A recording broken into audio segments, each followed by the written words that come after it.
The funeral was nearly over when a figure appeared in the doorway. Gaunt, pale, trembling.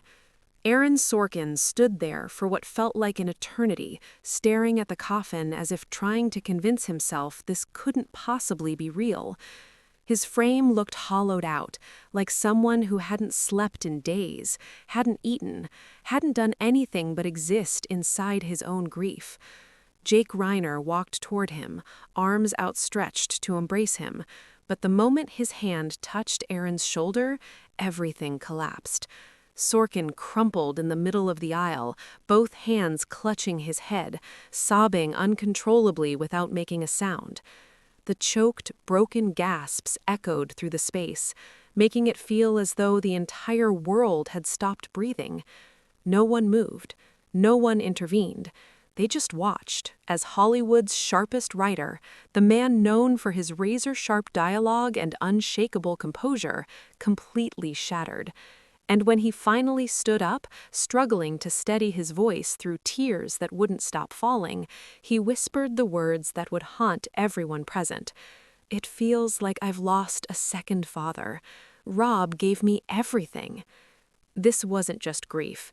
This was the breaking of a bond so deep that losing it nearly killed him, literally. On the morning of December 23rd, the dawn sunlight was still faint over a long stretch of sand by the sea in Los Angeles. Romy and Jake Reiner stood side by side, hands tightly clasped, hearts filled with wordless sorrow. This was the place where their parents, Rob and Michelle Reiner, had once told them if they ever left this world, they wished to return to the sea, where the waves beat steadily like breathing, where the wind carried memories and final peace. That simple, profound wish had now become their children's burden to fulfill. The tragedy had happened so suddenly. Rob and Michelle, inseparable in life, had died together. The details were kept private, but the devastation was public. Hollywood lost a legend, America lost a voice, and 2 children lost everything. The coffin rested temporarily on the sand, surrounded by pure white bouquets, old photographs, and small candles flickering in the sea breeze. The waves murmured softly, as if whispering alongside the family's grief. The guest list was strictly limited. Only close family, a few lifelong friends who had shared Rob's political convictions, and several former colleagues who had stood by them for years. This wasn't a Hollywood spectacle. This was a family saying goodbye to the people who gave them everything. Romy choked back tears, her voice trembling. "Mom, Dad, the ocean will keep all of your memories, but I still can't let go." Jake stood beside his sister, bowing his head before their parents' coffin, eyes red as he stared out toward the distant sea where the sun was slowly rising. He exhaled deeply. "We'll try, but I don't know how we're supposed to go on." Shortly after the children's phone calls the previous day announcing the funeral, many of Rob's closest friends began arriving one by one. Rita Wilson stepped onto the sand, eyes swollen with tears mingling with the ocean wind, her voice shaking yet deeply heartfelt. "They lived and loved with everything they had. I don't know what else to say except thank you for letting me know them." Her presence brought warmth, as though she wished to embrace the grieving family with her words. Not long after, Meg Ryan appeared, bowing before the coffin and pressing her hand gently against the white flowers. "Oh, how deeply we will miss him. Rob believed in love, laughter, and kindness in this world." Meg had worked with Reiner during his most glorious years, and the loss made her feel as though a piece of her youth was leaving forever. Next came Billy Crystal, Larry David, Martin Short, and Albert Brooks, familiar faces of Hollywood who had stood alongside Rob through countless parties, performances, and film sets. They stood in silence, sorrow in their eyes, offering their collective tribute. Jerry O'Connell, whom Rob had supported since he was a child actor, could not hold back his tears. He bent deeply before the coffin, voice trembling. "It feels like I've lost a second father. Rob gave me everything."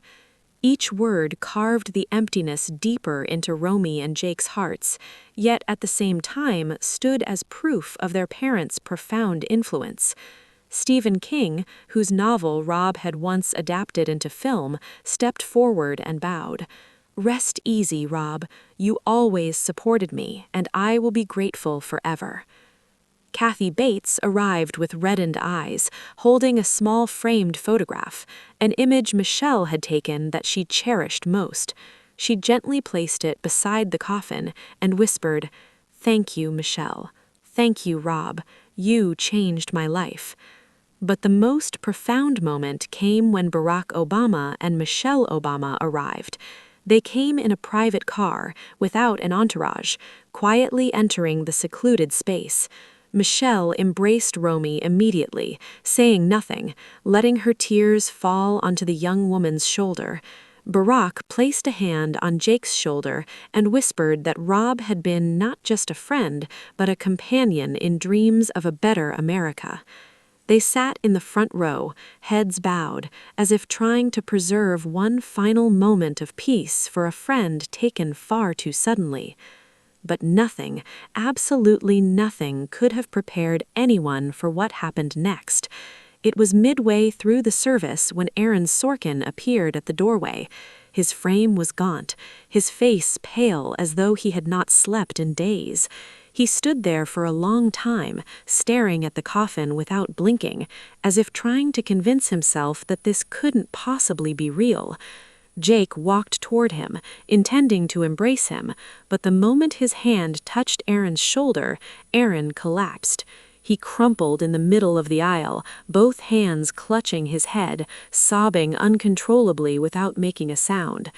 The choked, broken gasps echoed through the space, making it feel as though the entire world had stopped breathing. No one moved. No one intervened. They just watched as Hollywood's sharpest writer, the man known for his razor-sharp dialogue and unshakable composure, completely shattered. And when he finally stood up, struggling to steady his voice through tears that wouldn't stop falling, he whispered the words that would haunt everyone present. "It feels like I've lost a second father. Rob gave me everything." So what was it that bound Aaron Sorkin and Rob Reiner so deeply that in a single night of loss, a man known for his strength could completely collapse as if he had lost the very foundation of his life? Their story began in the early 1990s at Castle Rock Entertainment, when Rob, as co-founder of the studio, held in his hands the script of Aaron's first stage play, written by a young man brimming with passion, but entirely new to the world of cinema. Rob didn't merely see talent, he saw a potential creative companion. He decided to direct A Few Good Men, and from that moment, the intertwined journey of two gifted souls began. The months they spent working at Castle Rock's offices in Los Angeles transformed them from colleagues into something closer to mentor and kindred spirit. Aaron often recalled that Rob was the first person who truly listened to him, not only to his dialogue, but to his wildest, most unconventional ideas. With his wealth of experience, Rob became an older brother figure and unofficial mentor. He would patiently sit for hours with Aaron and William Goldman, discussing every line, every rhythm, every nuance. It was during these conversations that Rob inadvertently suggested what would later become the iconic walk and talk concept, characters moving as they speak, creating the fast, sharp cadence that would eventually become Aaron Sorkin's unmistakable signature. Their first collaboration, A Few Good Men, became a vivid testament to the chemistry and mutual respect between these two passionate artists. Sorkin brought pages filled with incisive dialogue and relentless momentum. Reiner turned them into vivid images, scenes charged with pressure, yet grounded in authenticity. In Reiner's office, the two would sit facing each other for hours, dissecting every detail, tone, pacing, gestures, tension. Through that process, they didn't merely create a classic film, they forged a deep spiritual bond between writer and storyteller. Their connection extended beyond work into a shared understanding of creativity itself. Rob often said that Aaron's dialogue was like jazz, complex, intelligent, bursting with energy.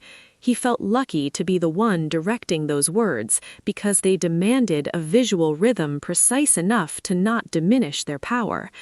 Aaron, in the rare moments when he spoke about Rob, always expressed heartfelt gratitude. Rob not only brought my first script to the big screen, but also taught me how to turn words into movement, how to make ideas breathe within a film. They continued their collaboration with The American President in 1995, a gentle yet intelligent political romance that would later feel like a perfect draft for The West Wing. During that time, their friendship grew even deeper. Rob often invited Aaron to his home for dinner, where they would talk late into the night about politics, life, and the shared beliefs they both pursued with conviction. They worked together on political advertising in 2004, stood side by side on social issues, and consistently offered one another quiet but unwavering support. Throughout the years of collaboration, Reiner and Sorkin watched each other grow professionally. Sorkin evolved from a young screenwriter into one of the most sought-after writers in America, while Reiner continued to solidify his reputation with emotionally rich and influential works. Yet, more important than any achievement was the trust and respect they shared, a relationship that could not be bought with money or fame, but one nurtured through deep understanding and genuine connection. Rob Reiner once told a mutual friend, "Aaron isn't just a brilliant writer, he's someone I can say anything to without fear of being judged." And Sorkin, in an interview reflecting on their relationship, confessed, "Rob always made me feel like I could reach the very best version of myself, both in my work and in my life." When Aaron finally stood up at the funeral, he struggled to steady his voice, though tears continued to fall without pause. He spoke through sobs, each word torn from his chest. "When I heard that my teacher had passed away, I was silent for a very long time. I sank into grief, unable to do anything except stare at the emptiness he left behind. But when I learned that this would be the final farewell, I knew I had to come. I had to stand here and say goodbye." Aaron walked slowly to the coffin, placed his hand on the cold wooden lid, and whispered, "Rob, you were my first teacher, my older brother, my kindred spirit, someone I never dared to dream I would have in my life. You took the messy script of a nobody kid and said, 'We're going to make this movie, Aaron, and you're going to write even better things.' You believed in me when I didn't even believe in myself." His words echoed across the beach, blending with the waves and the sobs of those present. Everyone could feel the magnitude of the loss, so immense that no one could hold back their tears. He spoke of the early days of their collaboration, when he was a young screenwriter who knew nothing about Hollywood. And Rob opened the door, opened his heart, guiding me step by step, detail by detail through every script. "You gave me the belief that I could do something meaningful, and now I have to say goodbye to the man who taught me everything that mattered most." Sorkin's crying carried on the sea wind, mingling with the grief of the two children and spreading across the entire stretch of sand. He spoke of Michelle, calling her a dear friend, a gentle soul who was always beside Rob, supporting and accompanying him through every joy and sorrow. "Michelle, you were the soft light in Rob's life, and you were also a light for all of us." His voice broke apart, tears soaking his shoulders, and not a single guest was able to remain composed. He turned toward Romy and Jake, his voice trembling but filled with tenderness. "My children, your parents were extraordinary people. They loved, they lifted others up, and they taught you how to live with kindness. Hold on to those lessons and never forget their smiles." When his speech ended, Sorkin bowed deeply one last time before the coffin, tears pouring down his face, and whispered, "Rob, Michelle, you will live forever in my heart, and every word I write, every film, every memory, I will never forget." Their friendship lasted decades beyond professional collaboration. Even as both became consumed by their own projects, they remained in touch. Long phone calls, unexpected messages, words of encouragement whenever one of them struggled. Rob followed the success of The West Wing and The Social Network with pride, often reminding others that the distinctive style was born in those early days at Castle Rock. Aaron, though rarely expressive about personal emotions, consistently reserved his warmest words for Rob in interviews, acknowledging that Rob was not merely a director, but the man who opened the door for both his career and his heart to enter the world of cinema. Their friendship was never loud or performative, yet it endured across decades. It was built on professional admiration, shared values, and a mutual understanding that both were striving to tell meaningful stories to the world. Rob Reiner and Aaron Sorkin were not only two towering names in Hollywood, they were two friends who created immortal moments on screen and, more importantly, shared the most beautiful years of creativity, humanity, and genuine connection together. Not only the family, but thousands of fans around the world were turning their hearts toward this place, if only through memory and messages posted across social media. They remembered the films, the moments of spirit and meaning that Rob brought into their lives. The Princess Bride, Stand By Me, This Is Spinal Tap, films that had etched themselves deeply into memories. One fan wrote through tears, "We gave our childhood and our youth, and now, looking back, everything feels so fragile." Fans also expressed their reverence for Michelle. "Please don't forget Michelle. She was also a light and a source of inspiration for so many people." Across countless threads, people shared photographs, personal stories, and intimate moments involving her, honoring a complete and remarkable human being whom the world had rarely fully seen. The tributes spread across the globe. Fans from the United States, Europe, and Asia shared images, quoted lines of dialogue, and personal memories. "We've lost a legend, but what he left behind will live on within us." Even though they couldn't attend the funeral, people sent their tributes through photos, essays, and deeply emotional messages. They died together. It's both beautiful and unbearably painful. We will never forget. The funeral came to a close as gentle waves lapped against the shore, as if nature itself were bowing in farewell. In that heavy, suffocating space, Aaron Sorkin's tribute resonated like a belated confession from a student to his teacher. There was no ornamentation, no dramatics, only the raw pain of a man who had been saved by words and by the faith Rob placed in him. As everyone quietly departed, a question lingered in the air. What will we do to be worthy of what Rob Reiner left behind? Do we have the courage to tell honest stories, the kindness to treat one another as he once did? Perhaps the answer lies in how we live, how we write, and how we remember him, not just today, but in all the days to come.